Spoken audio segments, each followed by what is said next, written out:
Hey, what's up, y'all? It's Jack. I'm just about to leave Turrialba in like 15 or 20 minutes. Got to catch a bus. Packing up all my stuff, cooking the last of my food, so I got something to eat.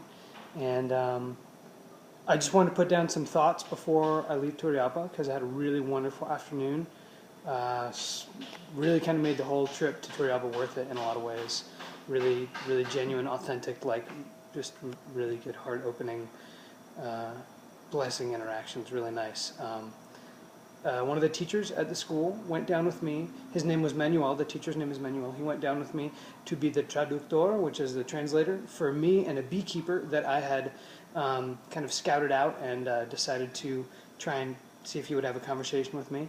I noticed him because in his garage, which there are open-air garages here, it was full of bee gear. So one day I just kept walking by every day, and eventually his door was open, and I yelled in. He spoke a little bit of English, but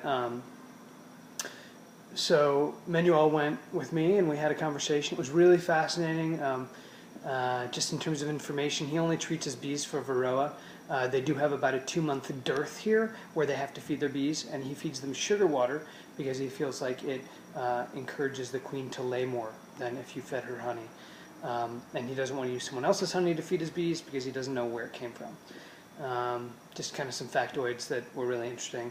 I brought him 3 types of honey. There's a picture I took of all 3. The one that I thought was the most interesting, which I bought at the farmer's market, it turns out was altered, had sugar water in it. Really interesting, much more watery. And the woman who sold it to me, according to Eugene, the man I spoke to, who was the beekeeper, was not a beekeeper.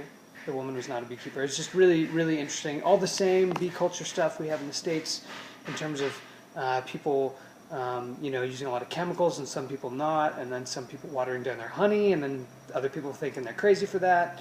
And Eugene was just really sweet. We could have sat and talked for a much longer time. He had misunderstood me, and he was sad to hear that I was leaving today. I think if I stuck around, we would have sat down a lot more and probably would have gone into the bees together.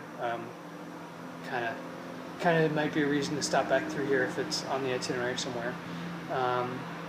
And then spoke to Manuel when we were waiting for the bus for like 40 minutes, just about language and culture, and he asked questions about America, and I just told him about what it was like to travel down here, and just really nice, like really genuine, authentic, like just really sweet, two really sweet men, really, really just good people, and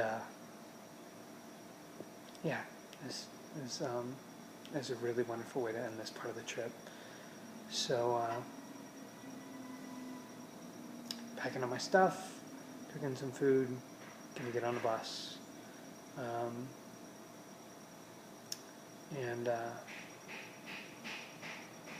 I thought I had more to say, but it really just comes down to that I feel really good, and it was a really wonderful afternoon.